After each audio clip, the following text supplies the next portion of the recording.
dos irmãos que ontem ali fizeram ali um churrasco de despedida pra gente. Eu não posso comer carne vermelha, mas ontem foi uma exceção, né? Fico grato porque isso é uma honra, né?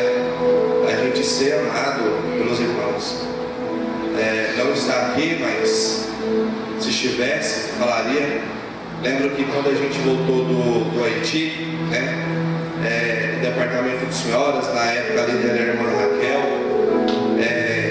receberam a minha esposa, a missionária Jaqueline, levou ela para o salão, para negócio de cabelo de mulher, fazer massagem, essas coisas, e a gente fica feliz, porque você fica 6 meses longe de casa, passando por batalha espiritual, passando por luta e tal, aí você já gera uma expectativa, poxa, eu vou chegar na minha igreja, os irmãos vão me abraçar, os irmãos vão conversar comigo, vão fazer alguma coisa, não é?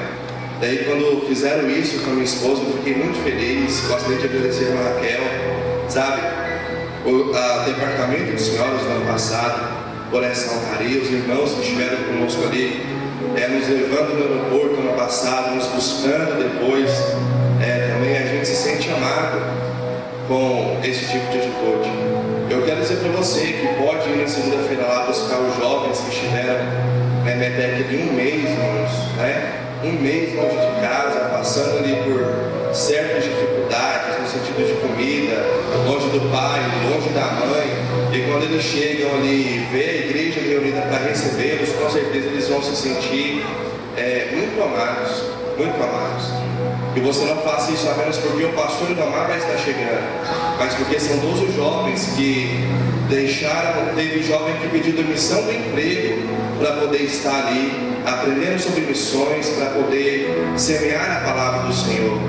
E nós devemos honrar essas pessoas, nós devemos interceder por essas pessoas, nós devemos amar de fato essas pessoas, amém? Então você que pode, esteja ali na segunda-feira para receber os jovens e faça isso com alegria e volto a agradecer aos irmãos que foram no aeroporto no passado, que voltaram depois para nos buscar. Isso é honrar, não é? É reconhecer o trabalho que foi feito. Que Deus possa abençoar. Tem uma frase que eu acho muito interessante que diz assim: há certas pessoas que passam as suas vidas inteiras tentando fazer o seu nome conhecido, mas se esquecem de fazer o nome de Jesus conhecido. E o nosso foco é fazer o trabalho, a obra de Jesus reconhecida.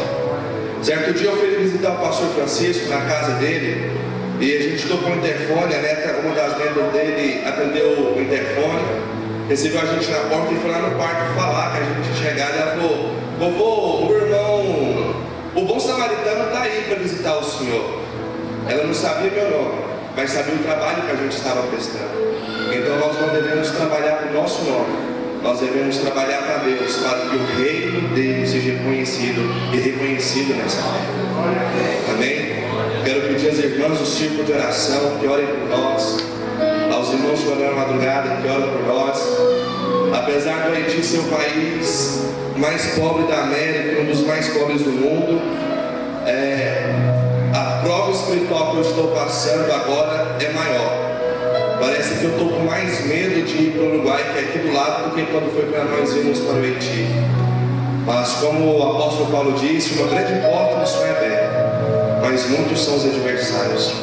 Então que vocês possam orar por nós, orar por mim, orar pela minha esposa, para que possamos ganhar almas ali para a glória do nome do Senhor. A ordem de Jesus foi que o Evangelho fosse pregado em Jerusalém, que é onde nós estamos, na Judéia, em Samaria, até os confins da terra.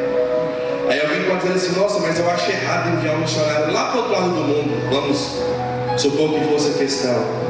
Então você também não poderia ter ouvido o Evangelho, porque 2 suecos saíram lá do outro lado do mundo e vieram aqui para pregar o Evangelho para você.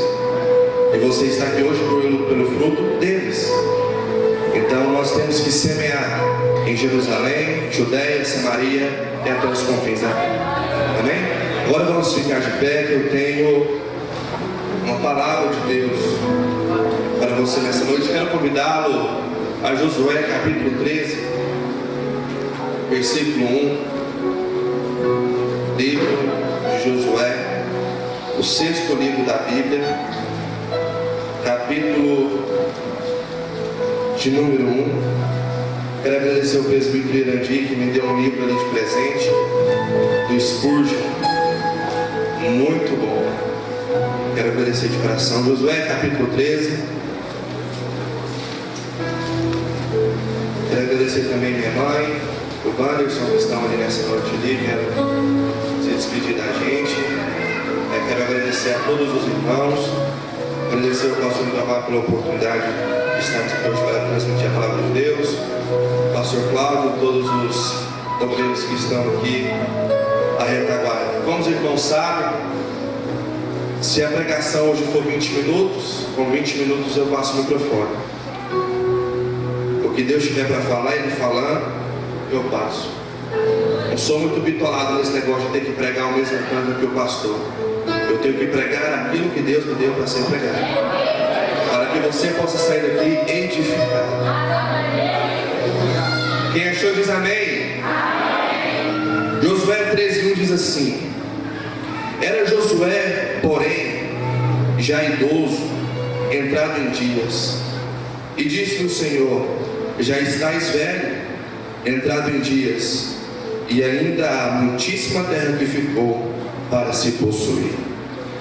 Deus, nós te damos graça pela oportunidade de estarmos aqui para pregoar a tua palavra. Deus, de mim mesmo eu nada tenho, mas eu rogo a ti que nessa noite o Senhor possa falar conosco para a glória do teu nome.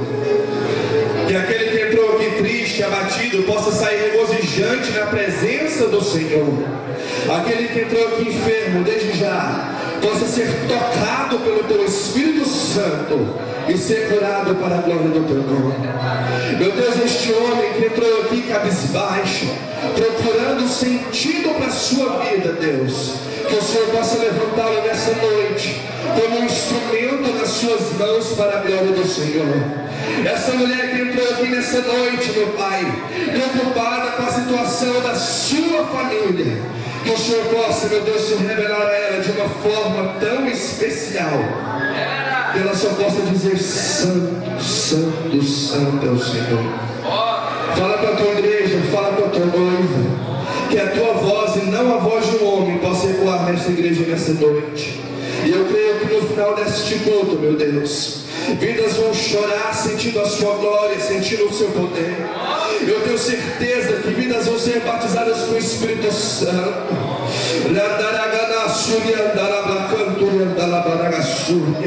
Eu tenho certeza, meu Deus, que hoje a tua palavra vai penetrar mais que espada funda de 2 filhos. Confirma a tua palavra em cada coração, para que possamos sair daqui nessa noite dispostos a conquistar o impossível, dispostos a conquistar tudo aquilo que o Senhor já nos prometeu, para a honra e glória do teu nome, ó Deus. Amém. Antes de tomar assento, fala assim para quem está do seu lado: a partir de agora, não converse mais comigo, porque Deus vai falar comigo. Amém? Tome o seu assento. Irmãos, quando nós olhamos para o tema dessa campanha, eu tenho certeza que na cabeça de todo mundo passa várias coisas. A conquista ainda não acabou. De cara, ainda não acabou. Quando a gente ouve esse tema, a gente já pensa assim: não acabou. Tem muita coisa para me fazer, ou para me receber, ou para me fazer ainda. Ainda há muita terra para possuir. A gente já pensa: olha, eu tenho que me esforçar mais.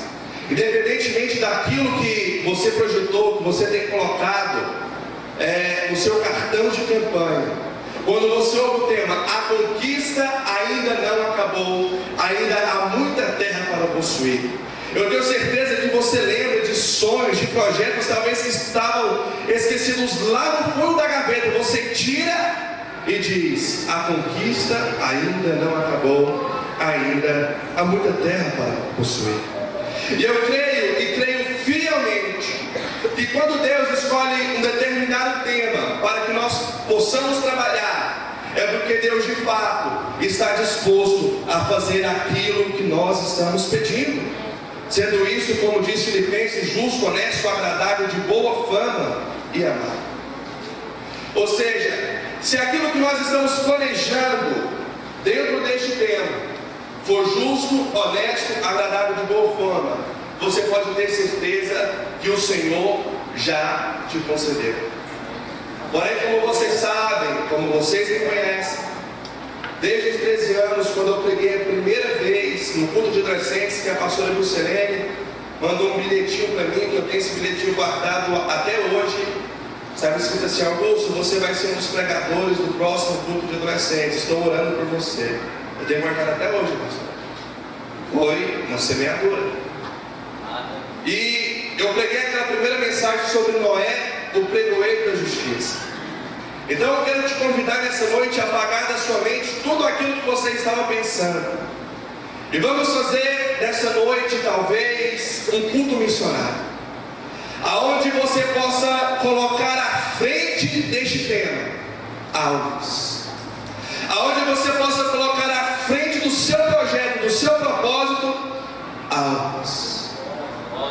Porque se nós trabalharmos para Deus, eu tenho certeza que Deus irá nos recompensar à medida daquilo que nós também trabalharmos para Deus.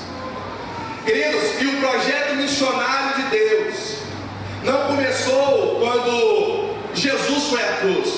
Se bem que a Bíblia diz que o Cordeiro de Deus foi imaculado, ou foi crucificado antes da fundação do mundo.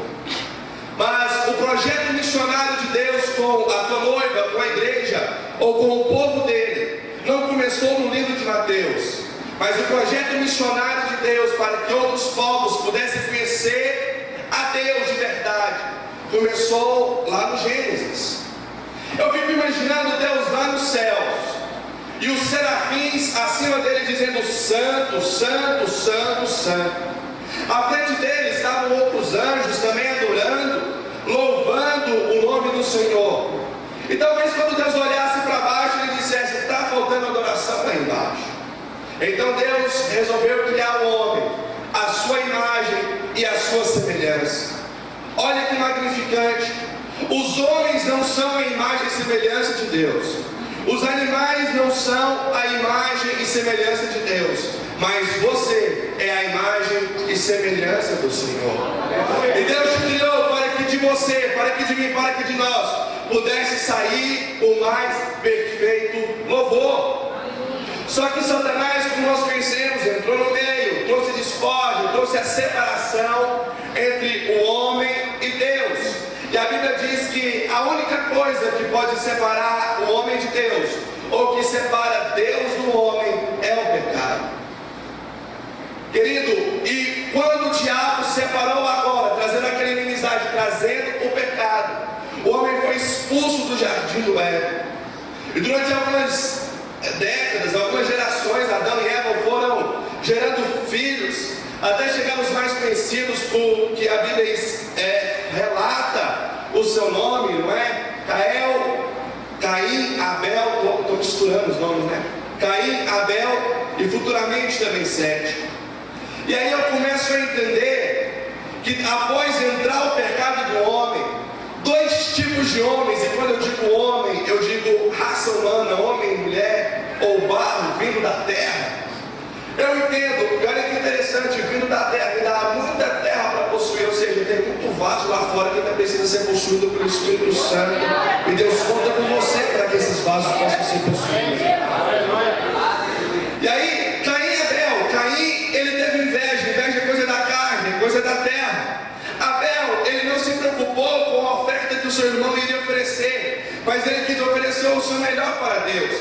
E a Bíblia não diz que Deus rejeitou a oferta de Caim, mas a Bíblia diz que Deus agradou mais, ou que ele preferiu a oferta de Abel.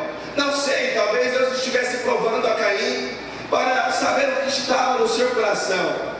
E Deus ainda falou: Caim, olha, você está tentando fazer alguma coisa de errado, muda. Mas ele não quis mudar. Então Deus havia escolhido Abel para que as pessoas pudessem olhar para Abel e dizer: eu quero ser igual a Abel, porque Abel é igual a Deus. Você entendeu? Então eu quero dizer que ainda nos dias de hoje existem dois tipos de pessoas. Existe aquela pessoa que precisa ter um encontro com Deus, e aquela pessoa que já teve um encontro com Deus. E você é a pessoa que já teve um encontro com Deus. E se você teve um encontro com Deus, as pessoas estão olhando para você e dizendo: eu quero ter o Deus dessa pessoa, eu quero andar como ele anda, eu quero agir como ele age. Por quê? Porque você representa a Deus. E aí Caim matou Abel e veio Sete, futuramente também veio Noé. E aí você entende que Deus havia chateado, Deus havia enfurecido tanto com a raça humana, que Deus resolveu destruir a raça humana. Mas a Bíblia diz que Deus ele sempre está procurando um homem que se encontre na brecha, a quem ele possa usar. E a Bíblia então encontrou Noé. E a missão de Noé não foi apenas de construir uma arca, mas foi de, enquanto ele estivesse construindo a arca, ele estivesse pregando o plano salvatório do Senhor.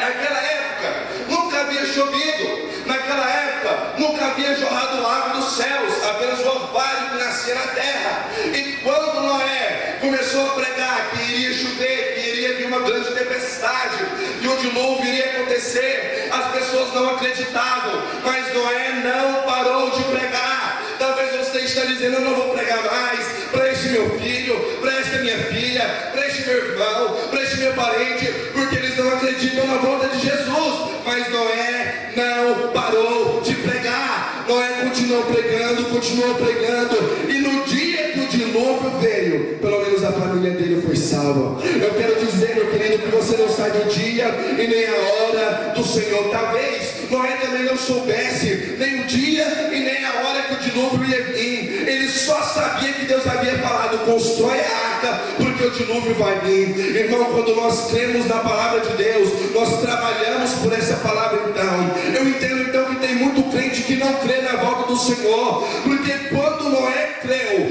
que o dilúvio ia acontecer, mas que aqueles que tivessem ouvido a palavra de Noé e crido no dilúvio e crido em Deus teriam uma nova oportunidade. Noé trabalhou para que a arca fosse construída e Noé pregou para aquelas vidas. Quando eu vejo um crente, quando eu vejo um irmão que não prega, que não compartilha o evangelho, é porque na verdade ele não crê no arrebatamento do Senhor. E eu quero te dizer uma coisa: já tem mais de 2000 anos que Jesus Cristo foi para o céu. E sabe por que ele ainda não voltou? Porque a conquista ainda não acabou. Ainda tem muita alma, ainda tem muito mendigo, ainda tem muito milionário, ainda tem muito morador de rua, ainda tem muito morador de palácio que precisam ser conquistados para o reino de Deus. Mas o problema é que a própria igreja não crê. A igreja ela procura fórmulas para atrair as multidões, ou seja, elas querem inchar, elas não querem almas que produzam. Jesus Cristo ele não disse assim: olha, ide e fazei membros e congregados. Jesus Cristo não disse assim: olha, ide e levantai ministros. Não. Jesus Cristo ele disse: ide e fazei discípulos. Sabe por quê? O discípulo ele aprende com o mestre, ele gera mais discípulos. O discípulo do discípulo gera mais discípulos, mais discípulos, mais discípulos e mais discípulos. Daí eu quero te fazer uma pergunta: você é membro ou você é discípulo? Porque a resposta é fácil. Se você é membro, a sua vida do começo do ano, no ano passado até agora foi a mesma. Você veio para a igreja terça, quinta, domingo, e faltou alguns domingos de manhã que o pastor Domar viajou, você aproveitou para dormir até mais tarde. Você é um membro, você é um congregado. Mas se você é discípulo, você veio na terça, você veio na quinta, você veio no domingo, mas você também foi na visita na quarta, porque tem gente que é assim: se você não visita, chora, mas no dia da visita dela falta uma e na outra também. Ou seja, é membro. O discípulo ele está preocupado: será quantas almas que eu vou ganhar até o final do ano? O discípulo ele está preocupado: será quantas pessoas eu vou conseguir formar para que este trabalho não acabe? Porque se Jesus Cristo tivesse formado apenas 12 membros, ou 5.000 membros que fosse, que havia ouvido ele pregar o evangelho, o cristianismo havia acabado em Cristo, porque as pessoas estariam ali apenas para receber. Mas Jesus focou em formar discípulo, porque o discípulo, quando o mestre não está, ele ele continua trabalhando, porque ele não está fazendo para o mestre chamado homem, mas ele está fazendo para o mestre chamado Jesus. E o verdadeiro discípulo também, ele não faz uma obra esperando receber galardão nem do pastor e nem de Deus. Ele faz porque ele é grato, porque Jesus morreu na cruz por ele. É claro que a gente sabe que quando chegar lá no céu, a gente vai receber galardão, vai receber coroa, vai receber tudo isso. Mas quem realmente é discípulo, ganhando ou não, sabendo disso ou não, ele trabalha porque ele fica incomodado em mostrar alguma coisa para o Senhor. Aleluia. E sabe que às vezes eu fico preocupado quando a gente serve esse evangelismo do bom samaritano, porque a Bíblia diz o seguinte, no Novo Testamento: os apóstolos estavam ali em contínua oração e pregando a palavra. Daí alguém falou assim: olha, vocês pregam, vocês oram, mas cadê a assistência aos órfãos? Cadê a assistência à viúva? Ou seja, cadê a ação social da igreja? Daí eles oram e levantam 7 diáconos cheios do Espírito Santo para cuidar da ação social da igreja, para alimentar aqueles que têm fome, para cuidar daqueles que estão precisando. É por isso que eu fico preocupado quando o bom samaritano vai evangelizar e vai um diácono, vai 2 diáconos, e a maioria que vai é membro da igreja. O diácono tem que ser aquele primeiro a se dispor. Eu já contei aqui na igreja os 2 homens que eu mais sou maravilhado no Novo Testamento, são Estevão e Filipe, porque eles foram levantados para cuidar justamente disso, do órfão, da viúva. Estevão morreu pregando a palavra do Senhor. Filipe foi arrebatado de uma parte para outra, porque somente ele tinha aquilo que era necessário para pregar para aquele homem. Ou seja, eles foram levantados apenas para tal coisa, mas eles fizeram a mais do que foi. E aí hoje em dia a gente vê na igreja a função do diácono é ficar escalado na porta, ficar escalado no banheiro, no altar. E tem muitos que já acham demais. Enquanto o verdadeiro discípulo, ele quer cada vez possuir mais almas para o Senhor. Ele quer conquistar mais. Não, eu quero mais alguma coisa para me fazer. Eu quero mais, eu quero ir mais, eu quero fazer alguma coisa para Deus. Eu ouvi um certo testemunho de um certo pastor que eu achei muito interessante. Quando ele foi consagrado diácono, ele ia ficar na portaria e já tinha o porteiro. Com certeza lá não tinha a mesma organização, escala que a nossa igreja tem. Ele ia ficar na portaria e já tinha o porteiro. Ele ia ficar escalado em outro lugar e já tinha o irmão lá. Ele ia fazer uma coisa e já tinha. Ele falou: meu Deus, eu tenho que fazer alguma coisa para Deus. Ele chegou no pastor e falou assim: pastor, olha, tudo que eu vou fazer aqui na igreja, já tem o irmão fazendo, eles não deixam fazer e tal. Pastor, será que o senhor deixa eu chamar alguns irmãos que queiram aprender mais da palavra do Senhor lá para minha casa, para a gente gerar um grupo de estudo? Ou seja, o discípulo, ele quer sempre fazer mais. Ele está disposto a sacrificar, se preciso for, para que ele possa fazer para Deus. E aí a diferença entre o discípulo, entre aquele que realmente quer possuir almas para Deus, ou aquele que só quer seguir um rito do Evangelho, aquele que realmente só quer vir na igreja, olha, eu vou na igreja, eu faço. Não, você foi chamado para conquistar almas para o Senhor. Você foi chamado para trabalhar para o Senhor. Você que é a igreja do Senhor, como eu já disse aqui, quando Deus escolheu Adão, Ele escolheu você para representar a Ele aqui na terra. As pessoas têm que olhar para você e dizer: eu quero ser igual aquele homem, eu quero ser igual aquela mulher, eu quero ser transformado, eu quero trabalhar para o meu Deus. Mas entre as igrejas acontece o seguinte: pastor, estou com uma ideia fenomenológica, é muito boa ideia, pastor, a gente podia fazer isso. Tudo bem, irmãos, mas como que vai fazer? Pastor, aí o senhor vê quem vai trabalhar, né? A gente quer colocar as pessoas para trabalhar, mas a gente não está disposto a sacrificar para trabalhar na obra do Senhor.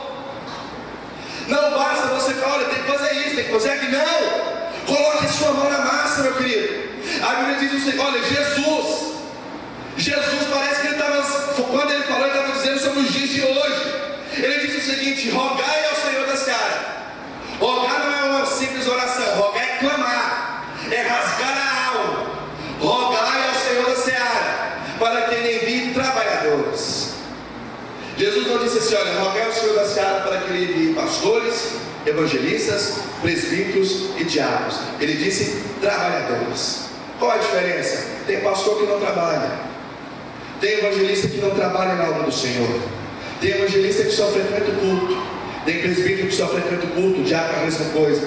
E é por isso que Jesus disse: rogai ao Senhor da seara, para que Ele envie trabalhadores.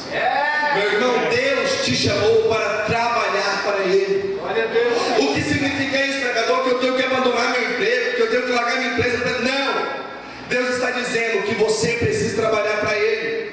E olha que a nossa igreja tem várias funções para você poder trabalhar.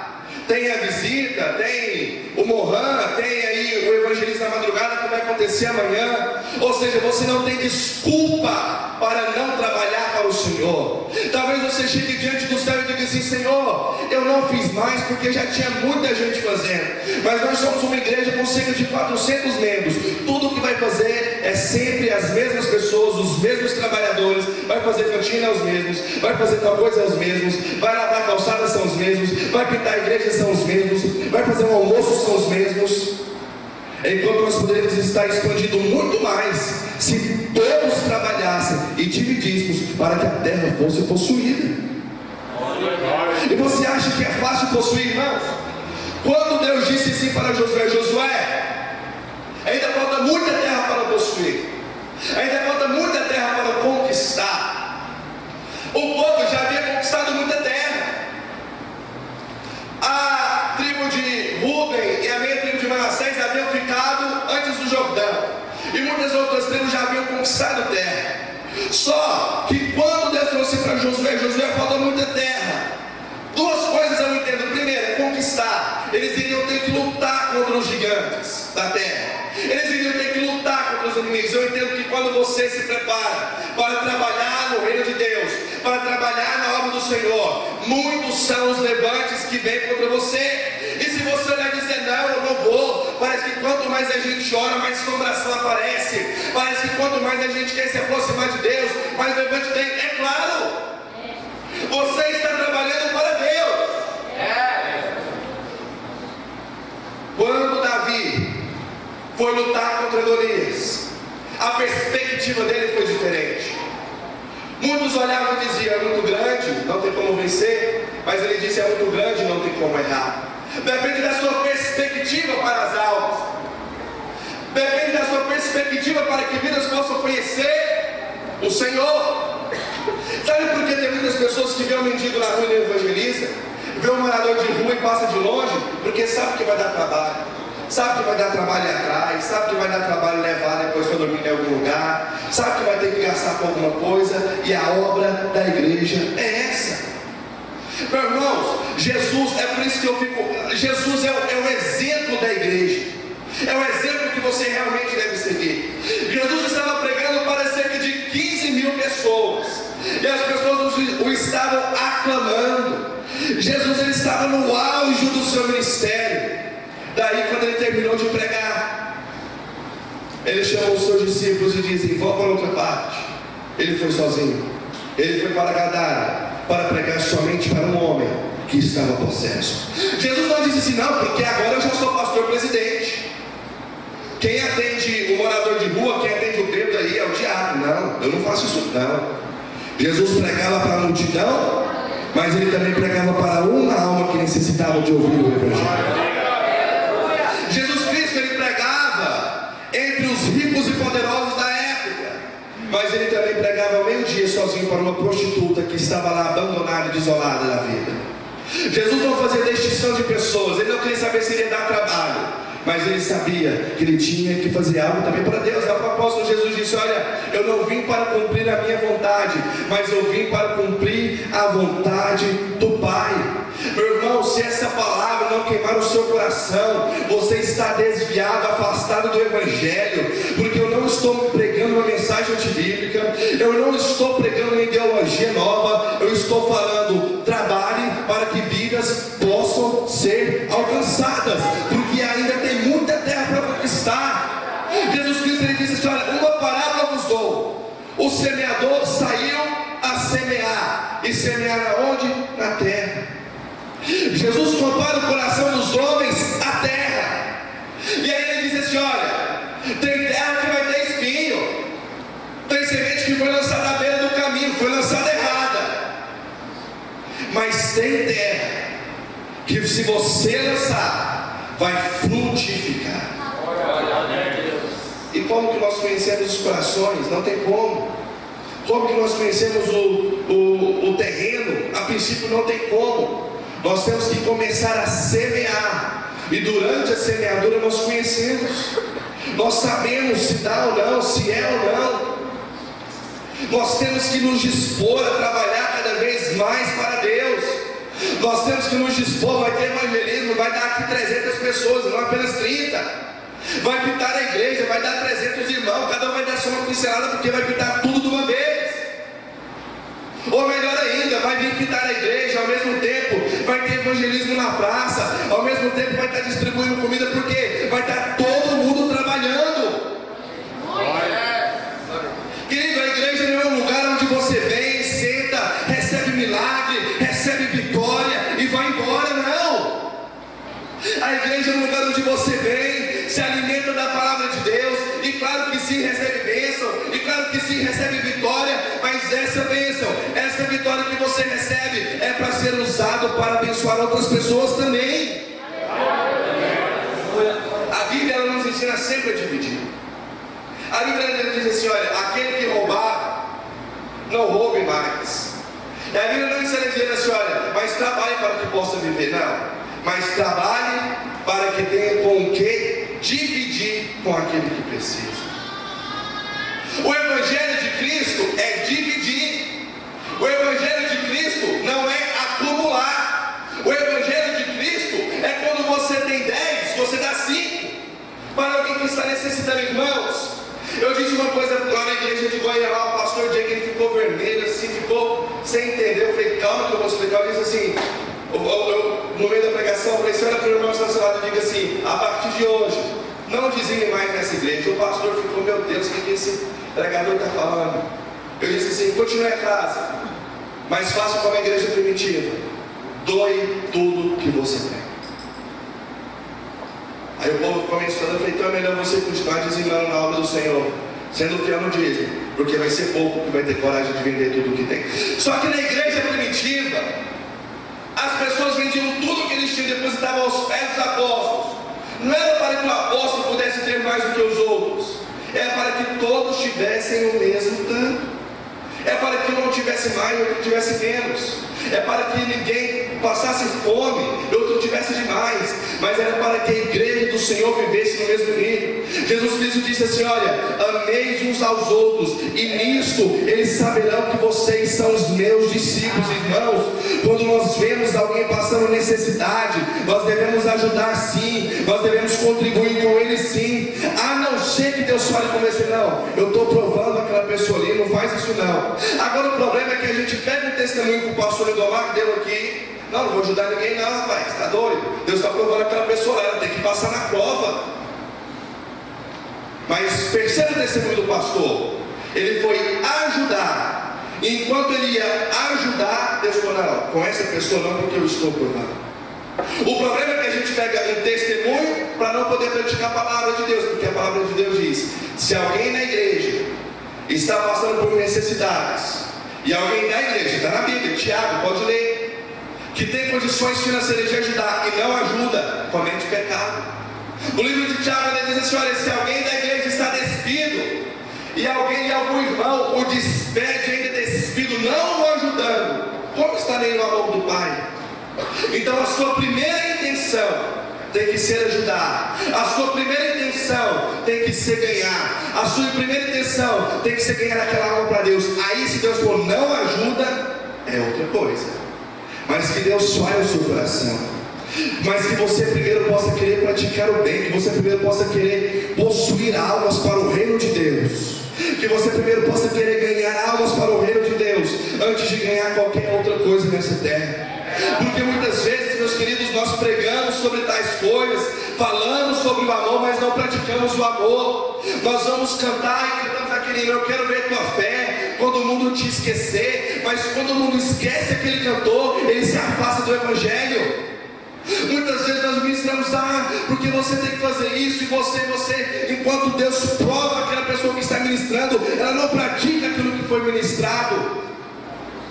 Mas eu quero te dizer uma coisa, meu irmão: Deus te escolheu da mesma maneira que escolheu Abel.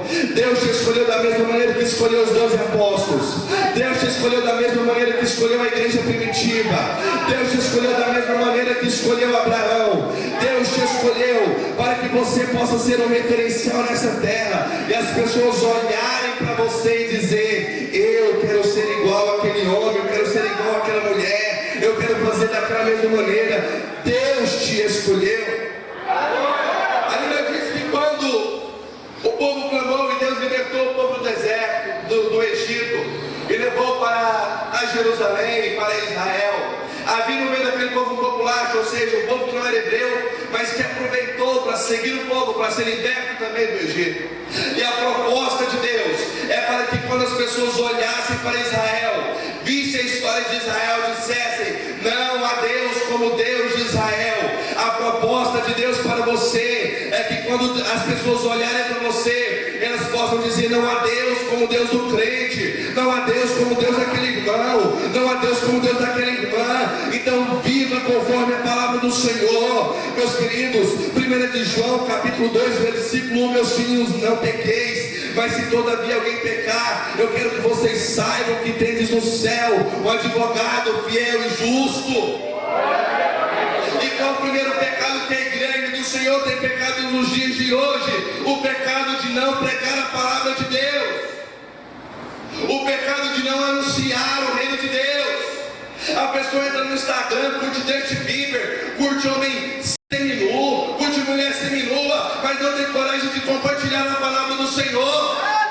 E é crente, mas não é cristão. Nós devemos a todo tempo aproveitar a cada oportunidade para falar do amor de Deus. Nós devemos a cada instante pegar o Facebook, pegar o WhatsApp, pegar o que for e semear a palavra do Senhor. Nós devemos aproveitar todas as oportunidades. Vai no mercado, alguém te passou um troco, em vez de falar obrigado, fala: Deus te abençoe. A pessoa vai olhar e falar: Deus te abençoe. Ela já vai ver que você é uma pessoa diferente. E Deus nos chamou para sermos diferentes. Deus nos chamou para sermos diferentes no falar. Deus nos chamou para sermos diferentes no agir. Deus nos chamou para sermos diferentes nas roupas. Deus nos chamou para sermos diferentes em tudo. Porque se nós somos diferentes, as pessoas vão ver a diferença. Antigamente, quando um crente andava na rua, falava: lá vai um crente, lá vai uma crente. Hoje em dia não tem como saber. Tem que ter o dom de revelação para saber quem é crente e quem não é, querido. Deus te chamou para uma obra. Deus não te chamou para ser médico apenas. Deus não te chamou para ser gerente, para ser... Não, Deus te chamou para ganhar almas. Independentemente do posto que você ocupe aqui na terra, Deus te chamou para usar este atributo para ganhar almas para o Senhor. Pega o seu carro lá, em vez de colocar uma frase esquisita atrás, coloca lá: Jesus Cristo está voltando e Ele te ama.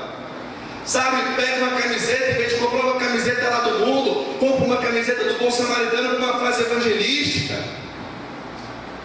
Use tudo que você tem para ganhar almas para o Senhor. Use tudo que você tem, porque Jesus está voltando. E diante do Senhor Ele não quer saber quantos carros, casas você teve. Ele quer saber quantas almas você ganhou. Ele quer saber quantos corações você conquistou para Ele. E eu volto a dizer: conquistar significa luta.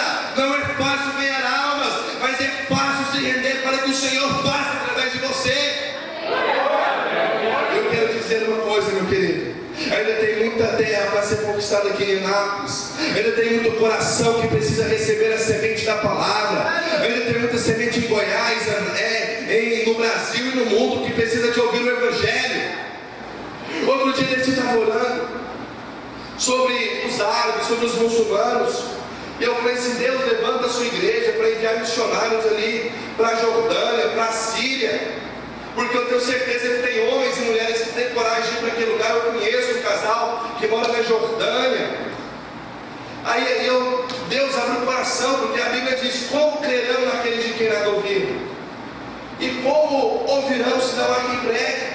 E como pregar se ninguém se dispõe a ir? Mas agora vem a parte mais difícil: e como irão se não há quem envie?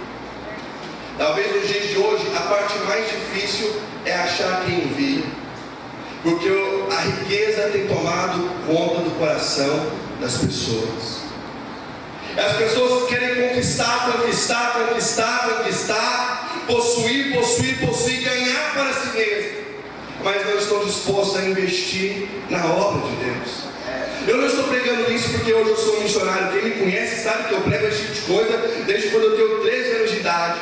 E toda vez que tinha um congresso aqui na igreja, que vinha alguém de fora, eu orava: Deus, faz de mim um missionário. E se o Senhor não quiser que eu seja um missionário, faz de mim uma pessoa muito rica, para que eu possa sustentar muito missionário, porque a tua palavra tem que ser pregada a todos os povos. Mas Jesus, ele também não disse: olha, rogai ao Senhor do céu para que envie mantenedores, porque o ouro e a prata é de Deus. Ele cuida daqueles que estão dispostos a fazer a obra do Senhor. Se Deus te chamou para fazer a obra de Deus, faça a obra de Deus. Não importa, meu irmão, se você fazer a obra de Deus, eu fui no evangelismo, o pastor não citou meu nome, eu fui na reunião dos jovens, o Luiz Cláudio nem citou meu nome, meu querido. Se você fazer esperando receber a recompensa do homem, você vai se frustrar, porque a recompensa do homem e da mulher de Deus, daquele que pratica as boas obras diante do Senhor, a recompensa vem de Deus. E eu estava orando assim: Deus, levanta essas igrejas grandes para mandar missionário, para mandar dinheiro, porque eu sei que é caro ali para aquele lugar. E aí Deus me deu uma visão de um mapa, e os sírios e os árabes saindo ali daquele lugar, indo para a Europa. E aí Deus falou no meu coração, Deus falou, e eu ouvi a voz de Deus, como vocês estão ouvindo a minha voz. Deus falou assim: Augusto, eu que gerei essa perseguição. Deus falou meu nome: Augusto, eu que gerei essa perseguição, porque a igreja não está disposta a ir. Então eu gerei essa perseguição para que os árabes, para que os sírios possam ir para a Europa, para que a igreja europeia possa pregar para eles. Glória a Deus. Tem gente que não está entendendo nada. Se o seu amor pelas almas, meu querido, não for o maior incentivo que você tiver, não for o seu maior sonho, você vai estar falido. Eu disse para o irmão certa vez: sabe por que tem muito obreiro ruim? Porque o sonho dele já acabou. O sonho dele era ser diácono. Ele nem sabe o que significa ser diácono, mas o sonho dele era esse. Ele já conquistou. Acabou. Morreu o sonho. Já conquistou. Sabe por que tem muito presbítero, evangelista, pastor ruim? Porque já conquistou aquilo que queria. Acabou. O sonho era aquele, o alvo foi conquistado, não tem mais pelo que lutar. Acabou. Aí, em vez de trabalhar, começa a dar trabalho. Mas o obreiro que sonha em sempre ser mais e ganhar mais almas para o Senhor, ele continua trabalhando, evoluindo, crescendo, frutificando na casa de Deus. Quando você vê um obreiro que só sabe dar trabalho, este obreiro, não critique, ore por ele. É porque o sonho dele já morreu, mas Deus é um Deus que ressuscita sonhos nessa noite. Eu quero te levar nessa noite a pensar que neste exato momento existem milhares e milhares de pessoas que ainda não ouviram o Evangelho. Eu sinceramente pensava que esse tipo de coisa não existia no Brasil, mas alguns dias atrás a gente estava aí em Rio Verde conversando com o evangelista César. Ele esteve no ano passado na Bahia, juntamente com o Juliano Schopp, o pessoal do Livros para Adorar, para o evangelismo. Ele me contou que eles foram levados de caminhão, de pau de arara, para uma certa aldeiazinha, para que pudesse ali pregar o evangelho. Ele chega lá: olha, nós somos evangélicos e tal. Eu penso: como é? O que é evangelho? Não, nós estamos aqui para relembrar vocês o amor de Jesus por vocês. E o pessoal: Jesus, quem que é Jesus? Eles não sabiam o que era Jesus dentro do Brasil. E aí muitas vezes a gente vem para a igreja: Deus, o Senhor não fez isso, o Senhor não cobriu o meu cheque, Deus, aqui é namorado, não serve mais não, Deus. Enquanto ainda existem povos, tribos, línguas e nações que necessitam de ouvir o Evangelho através de você. E eu encerro essa mensagem nessa noite te dizendo: a conquista ainda não acabou. Ainda há muitas almas para serem conquistadas, e Deus conta com você. O que você nos faz? Usa os dons que Deus te deu. Chega no pastor e fala assim: pastor, eu sei tocar violão, eu quero vir aqui de sábado aqui, pastor, eu quero dar aula para todos os irmãos que não têm condição financeira da igreja. estou fazendo pouco, Deus. Estou fazendo pouco, pastor. Eu quero dar aula de violão de graça, pastor, mas só para quem realmente precisa. O senhor deixa, pastor. Tenho certeza que o pastor vai deixar. Pastor, estou com uma vontade danada de pregar, pastor. Me dá 1000 panfletos aí para mim lá para o sinaleiro. Tenho certeza que Deus aqui, o pastor vai te dar esses 1000 panfletos. Mas que você possa usar o dom que Deus te deu para conquistar almas e mais almas para o reino de Deus. Deus te chamou para possuir almas para o Senhor. Eu não sou de chamar ninguém à frente, mas eu nem quero que você se sinta coagido a vir aqui na frente. Se vier 2 pessoas, eu quero essas 2 pessoas aqui na frente. Mas eu quero chamar aqui na frente nessa noite pessoas que têm o sonho de ser pastor, pessoas que têm o sonho de ser presbítero, evangelista, diácono, não pelo cargo, mas por poder trabalhar na seara do Senhor. Você que sabe que Deus te chamou para ser um missionário, uma missionária entre os povos, vem aqui na frente. Você que tem promessa de louvar nos grandes congressos nessa nação, vem aqui na frente. Deus não entrega uma palavra vazia, Ele vai fazer algo no seu coração.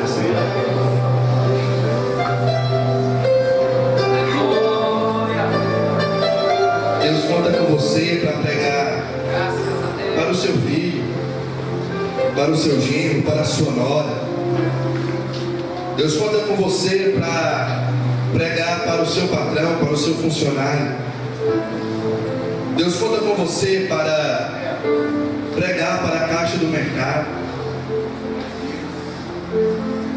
Quem dera que nessa noite Deus levantasse 10 pessoas que têm a mentalidade boa, por assim dizer, mas que tivessem a mesma ousadia que a irmã Arlete. Eu tenho certeza que a Vila Formosa inteira iria conhecer o Evangelho de Deus.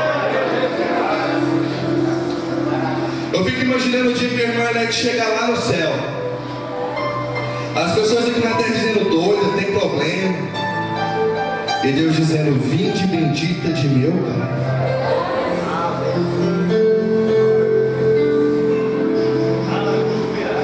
Deus conta com você quando você estiver andando no ônibus e você levantar no meio daquele banco e dizer: meus queridos, eu quero dizer para vocês que Jesus vos ama, Ele morreu na cruz do Calvário por você. Deus conta com você. Há muita terra para possuir. Tem muito bairro novo que vai ser aberto em Anápolis. Dá para fazer muito evangelismo, tem muita igreja. E quem sabe nessa noite Deus esteja dizendo: a quem enviarei? Quem há de ir por mim? Diz o Senhor.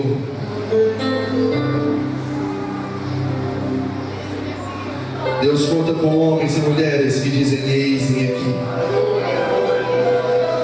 Tem muita terra para ser conquistada. Tem muito coração que precisa ouvir o Evangelho. Eu não vou orar agora porque eu quero que você fale com o Senhor. Eu vejo como que Deus, em um parapeito lá da eternidade, estendido, olhando para ver a reação de cada um.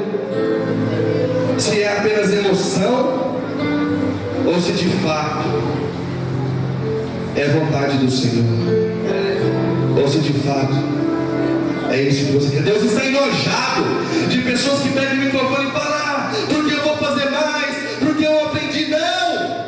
Deus está cansado de palavras, mas Ele quer as suas atitudes.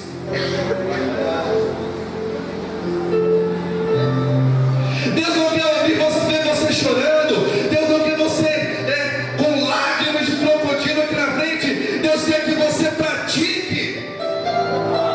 Deus quer que você vá no evangelismo, sim. Ei, diácono, Deus te chamou para ser como Estevão, mas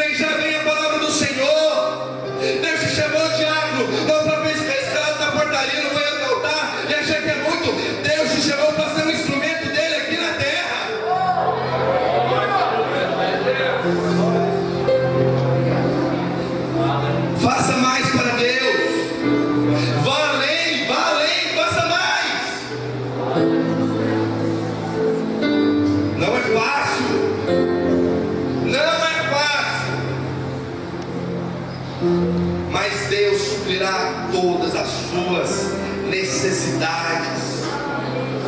Eu não estou falando aqui de coisas físicas. Eu estou falando aqui de coisas espirituais. Tem certa propaganda que diz aí: eu sou fulano de tal, rico, famoso, milionário. Eu sou da igreja do Salmo.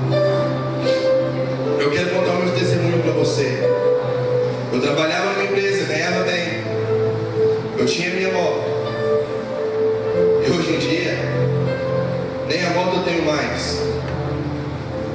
Porque eu passei lá para frente quando nós fomos para o Haiti.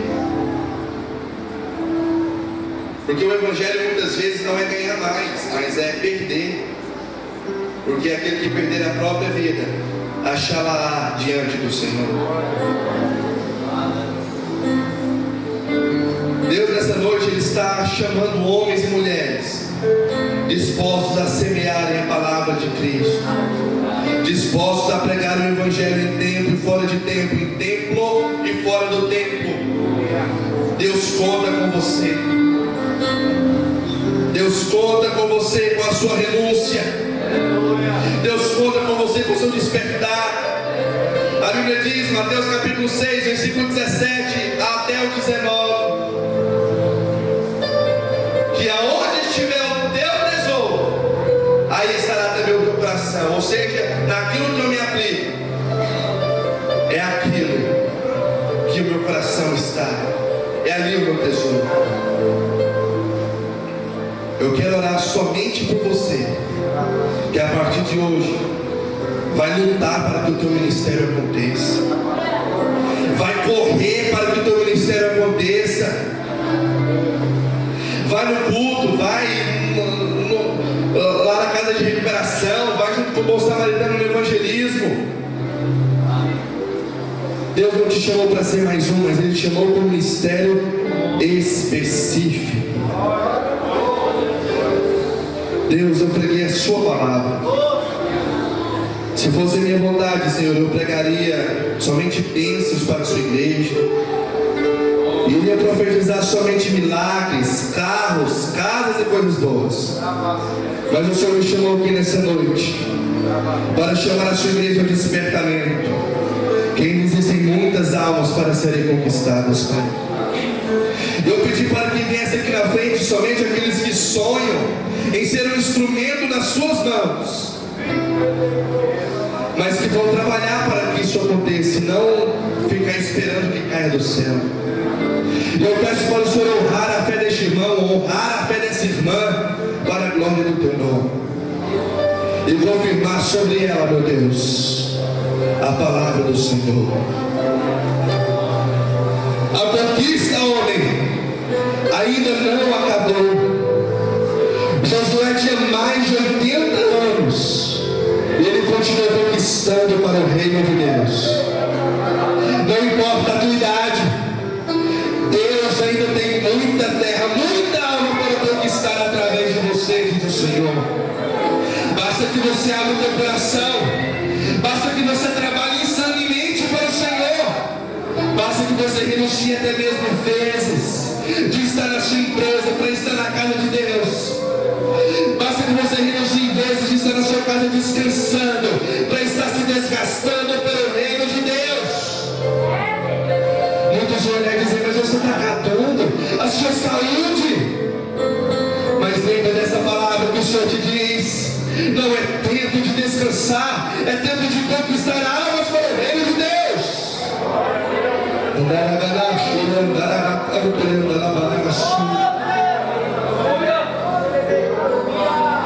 E Deus continua procurando uma geração disposta a negar a própria vontade, a arrancar de si os próprios desejos, para que o desejo do Senhor, para que a vontade do Senhor possa imperar em suas vidas.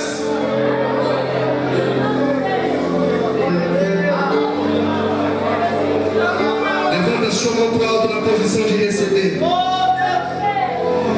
Meu Deus, a tua palavra diz que os sinais seguirão aqueles que creem.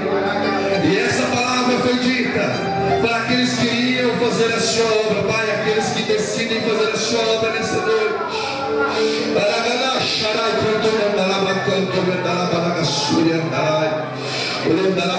Homem, a tua vida está parada, está travada pelo teu ministério. Mas assim te digo hoje, nesta noite, se tu estenderes os teus pés, a tua perna, para caminhar, para marchar, para correr em direção à chamada que eu tenho na tua vida, eu vou desatar o manto, eu vou desatar esta corrente que tem prendido você, que tem prendido a tua família. Mas a partir de hoje, marche em direção ao teu chamado.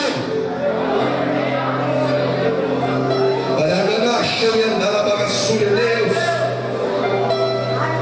envia nesta noite dons espirituais para estes obreiros. E quando eu digo obreiros, são trabalhadores, estes homens, essas mulheres que estão aqui na frente, dispostos a renunciar à sua própria vontade, dispostos a renunciar à sua própria vida, para que possam fazer a obra do Senhor.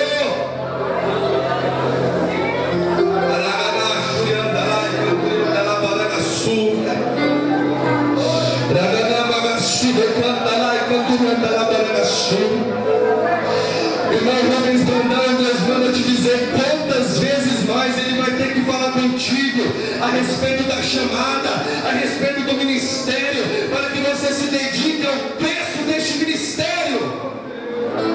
Não é tempo de olhar para trás, homem, não é tempo de recuar. Deus conta por você.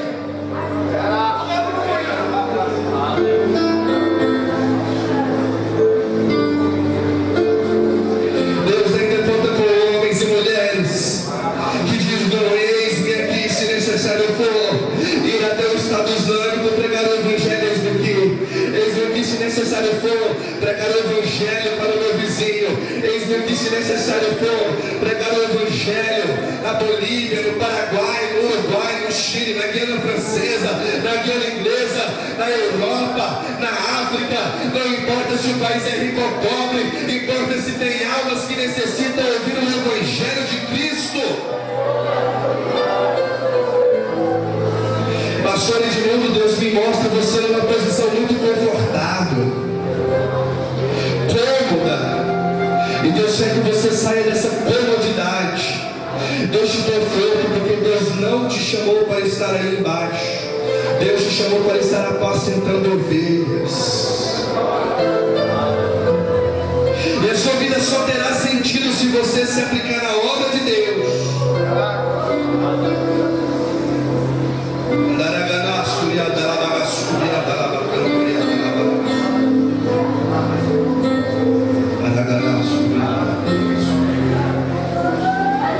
Deus, eu profetizo uma unção de milagres nessa noite sobre a vida deste irmão. Meu Deus, na quarta-feira, na sexta-feira, na segunda-feira, quando eles forem fazer visita, Pai, quando eles forem orar para aqueles visitados, esses visitados vão ser tocados pelo poder da sua palavra. Quando eles forem orar, Jesus, pelos enfermos, os enfermos vão ser curados para a glória do nome do Senhor. Quando esse irmão for louvar Jesus, a tua glória vai descer sobre a tua casa.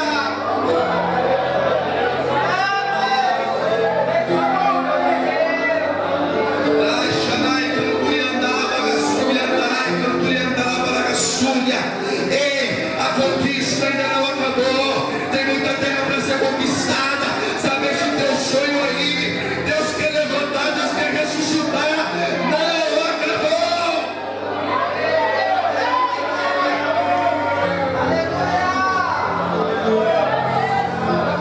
O sonho de Deus para a tua vida não morreu. O sonho de Deus para a tua vida não morreu.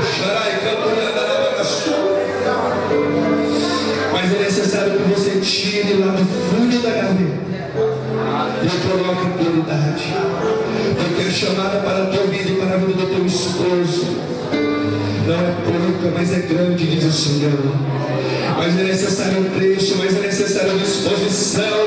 E não olhar para o homem, mas focar em Cristo, que é o autor e consumador da nossa fé.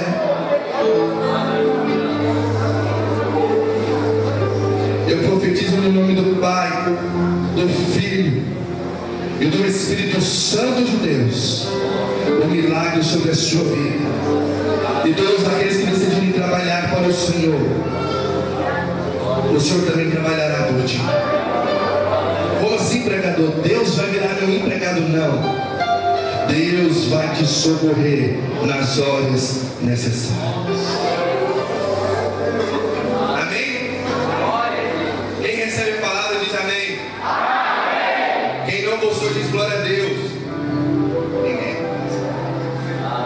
Irmãos, eu quero agradecer a Deus por essa oportunidade. Quero que vocês orem por mim, principalmente os irmãos do círculo de oração, que eu sei que faz toda uma diferença. Pela vida da minha esposa também. Sabemos que não será fácil. Não sei se consigo, mas eu tenho coragem para fazer aquilo que Deus quer. Amém? Que Deus abençoe a todos vocês e que possamos neste ano de 2016 produzir discípulos e frutos para a seara do Senhor. Glorificado seja o nome do Senhor. Amém.